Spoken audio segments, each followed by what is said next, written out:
Hi friends, ఇవి ready అయిపోయినాయి అనమాట. ఫ్రెండ్స్, ఇవి అరటికాయ చిప్స్ అనమాట, బనానా చిప్స్.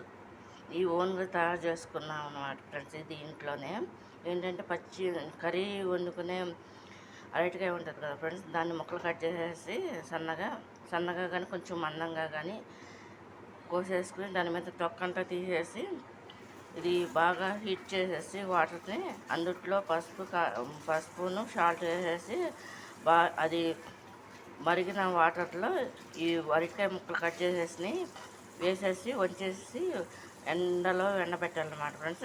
అది బాగా ఎండిపోయిన తర్వాత ఆయిల్లో వేసి ఫ్రై చేయాలన్నమాట, ఎక్కువ ఆయిల్ పోసుకుని. ఆ తర్వాత దాని మీద సాల్ట్ను కొంచెం లైట్గా కారం చల్లుకోవాలన్నమాట. ఇది ఎనీ టైం తినొచ్చు, లేకపోతే స్నాక్గా అయినా తినొచ్చు మనం ఈవినింగ్.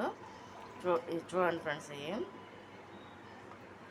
కొంతమంది ఏంటంటే ఇలా కట్ చేసేసి ఎమ్మటిని ఆయిల్లో వేసి ఫ్రై చేసేసి పచ్చి ముక్కల్ని ఆయిల్లో వేసి ఎండబెట్టుకోకుండా ఫ్రై చేసేసి దాని మీద ఈ విధంగా చేస్తారన్నమాట. మేమేమో ఈ విధంగా చేస్తాం అనమాట మా ఇంట్లో ఫ్రెండ్స్. ఇది కనుక నచ్చిన లైక్ చేయండి, షేర్ చేయండి, సబ్స్క్రైబ్ చేయండి ఫ్రెండ్స్. ఇది సెకండ్ వీడియో ఫ్రెండ్స్.